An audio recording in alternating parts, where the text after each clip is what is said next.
Congo. Yahweh, Yahweh, batela Nikongo. Yahweh, Yahweh, benisa Nikongo. Yahweh, Yahweh, batela Nikongo.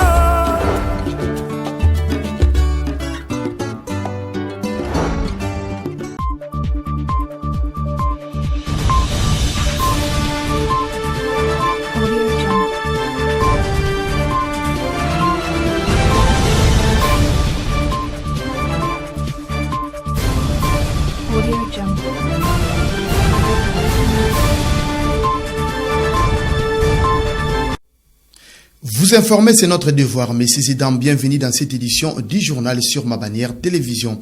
Ouvrons cette session d'information. Le maire de Matadi, Dominique Nkodiambete, s'est entretenu ce mardi 27 juin 2023 avec une forte délégation des motocyclistes qui manifestaient pour exiger la majoration des prix et des transports en commun.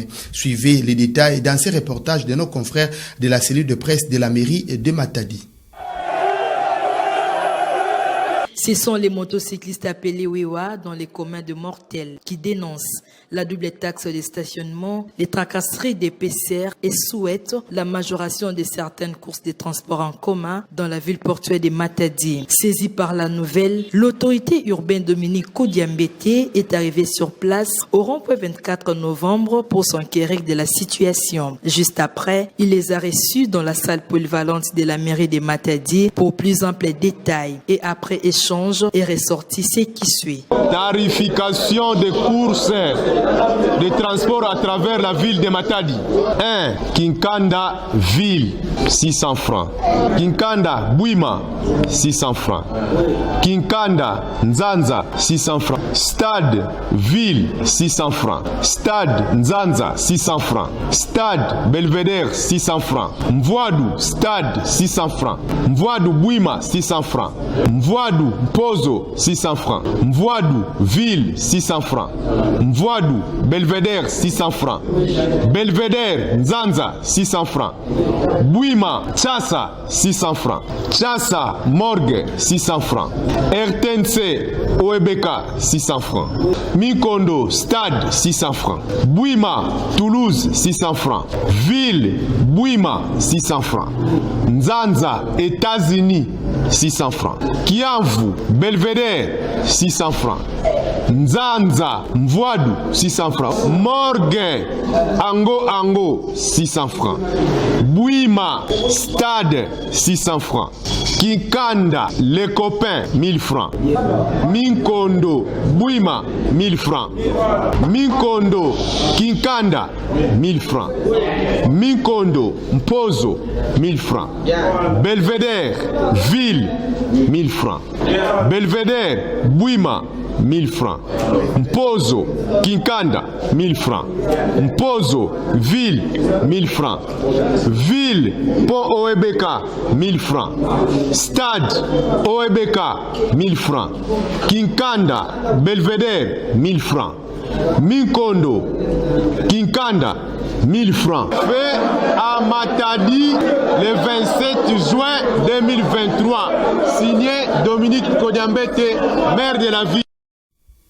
Quittons Matadi pour nous rendre dans la cité côtière de Mwanda, chef-lieu du territoire qui porte le même nom. Des rumeurs faisant état d'enlèvement des passagers sur la nationale numéro 1 circulent sur les réseaux sociaux. Notre correspondant à Mwanda, Raphaël Mabunzu, dans ses duplex. Suivez. C'est à travers des messages audio écrits qui circulent sur les réseaux sociaux que des personnes mal intentionnées véhiculent de l'information faisant état d'enlèvement des bis des différentes sociétés de transport dont seuls les chauffeurs seraient épargnés. C'est le cas par exemple des classiques coach. Son chef d'agence à Mwanda parle des folles rumeurs de la rue. Laurent Abila. D'ailleurs, ça m'étonne moi-même. J'ai reçu beaucoup d'appels de nos clients, mais disant qu'on a enlevé un véhicule des classiques. Une chose qui est fausse. Hier, il y a un véhicule qui a quitté Mwanda vers Kin et ils sont arrivés même à 21h au niveau de l'immédiat 7e rue. Mais une chose qui m'étonne, les gens m'appellent me demandant qu'est-ce qui se passe. Parce qu'on est surpris qu'on a enlevé les véhicules des classiques. Aujourd'hui, il y a les bus qui sont en route, ils roulent. Tous les bus qui étaient en route sont arrivés à leur destination. Aucun bus des classiques n'a été enlevé. Donc, ce sont des rumeurs. Savoir c'est qui, ça me semble un peu difficile, mais j'ai dit c'est la rue. Cependant, il s'agit d'une intox venant déjà animée de la mauvaise foi qui vise à ternir l'image de cette société d'après Laurent Abila. Il revient sur les récents incidents qu'a connu cette société qui, selon lui, était indépendamment de leur volonté. Les gens qui sont animés de la mauvaise foi ou de la mauvaise pensée qui veulent ternir l'image de la société. Mais en tout cas, c'est vraiment fausse. Dire, on a connu les incidents, oui, mais on est intellectuel. Il faut savoir les causes. Avant de condamner quelqu'un, c'est pourquoi même si vous partez au parquet, on cherche à réunir le preuve, les causes qui ont concouru à la production de l'incident. Donc, ce qu'on a connu, mais c'est là qui ont voulu savoir les pourquoi.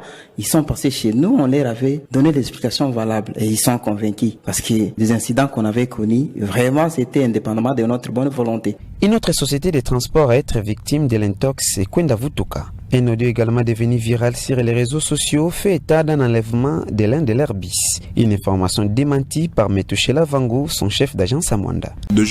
C'est depuis hier matin que cette information circule.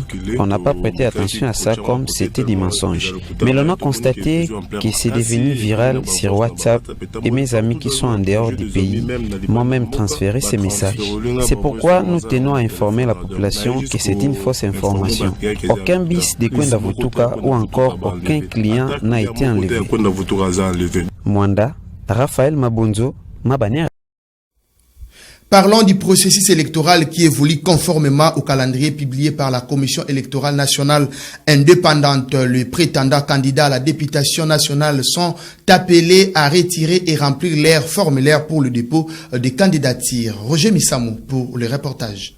Comme annoncé, la Commission électorale nationale indépendante CENI a bien ouvert le bureau de réception et de traitement des candidatures pour la députation nationale. Dans la province du Congo central, 11 bureaux sont ouverts sur les 12 prévus, rassure M. Arsène Poutoun-Tomono, président du BRTC Matadi. Sur toute l'étendue du territoire national, tous les bureaux de réception et de traitement des candidatures ont effectivement ouvert en date du lundi 26 juin. Et en ce qui concerne notre province du Congo central, 12 bureaux de réception et de traitement des candidatures sont prévus. Et sur les 12, 11 ont déjà effectivement ouvert, à l'exception du bureau de réception et de traitement des candidatures de Kinfula, qui probablement va ouvrir dans les 72 heures qui vont suivre. Du côté de la centrale électorale, toutes les batteries sont mises en marche, mais les agents n'ont pas assez de travail. Le président du bureau de réception et de traitement des candidatures appelle les prétendants et potentiels candidats à s'activer.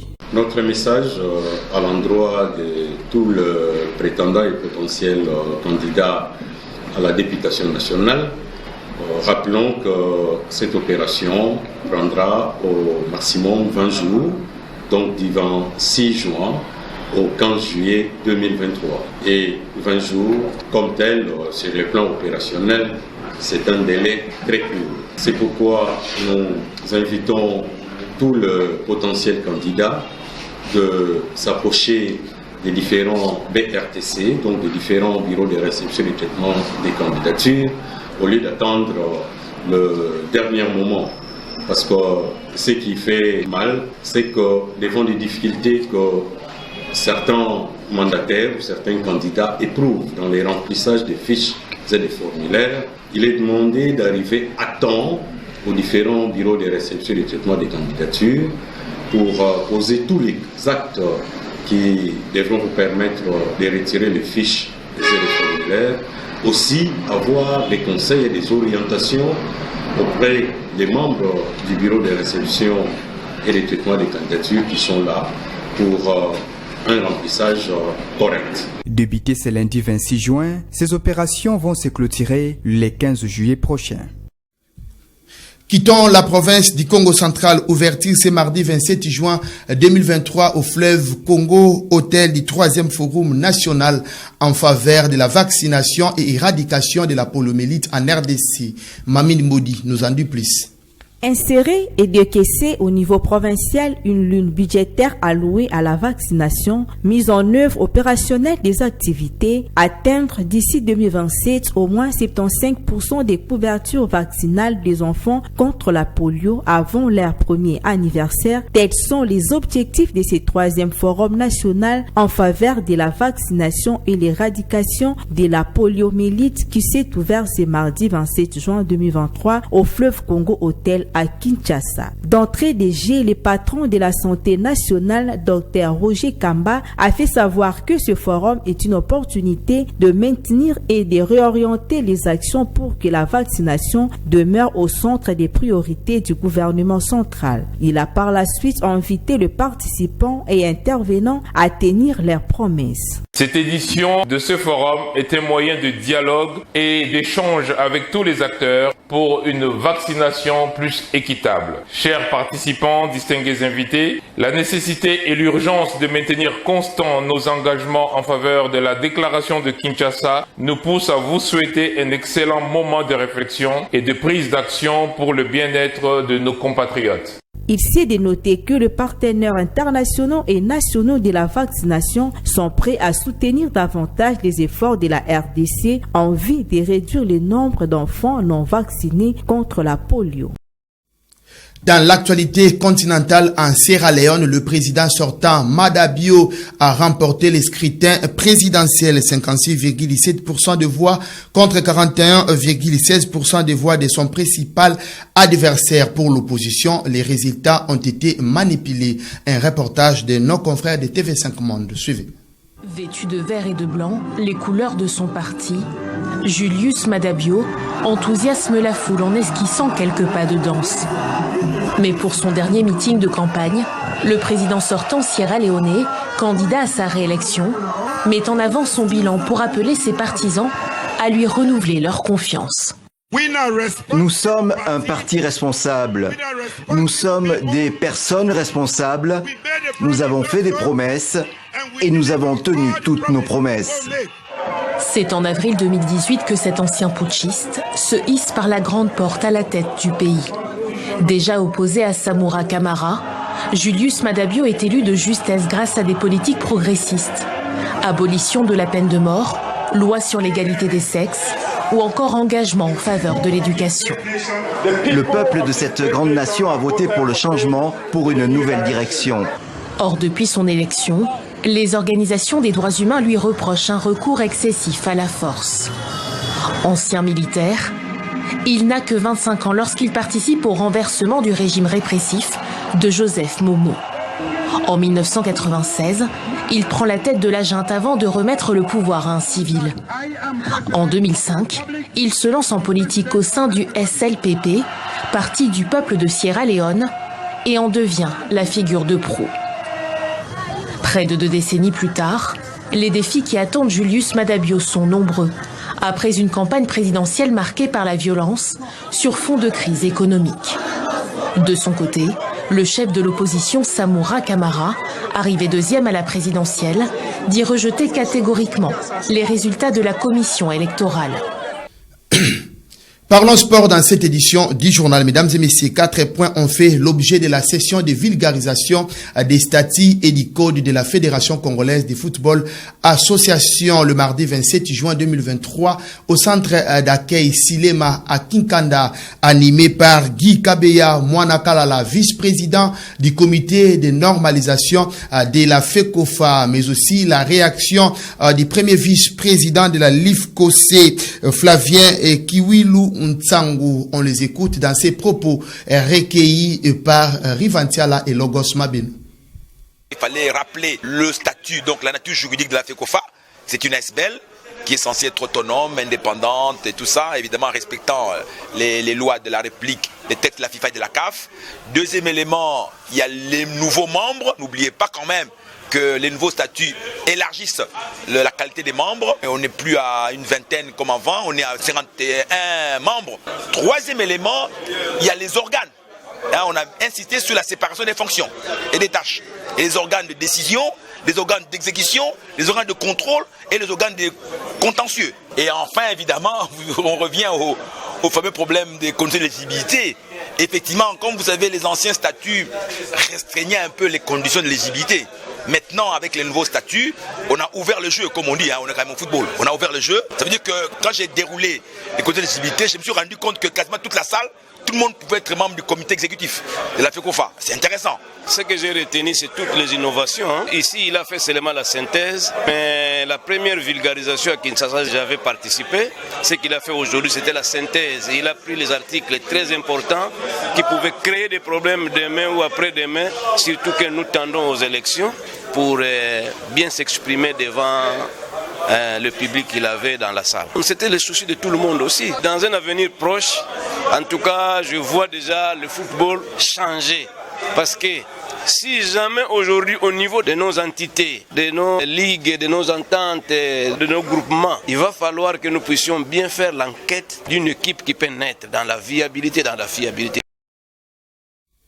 Qui commence bien, finit bien, mesdames et messieurs. C'est la fin de cette édition du journal. Merci de l'avoir suivi et bonne suite des programmes chez vous. Au revoir.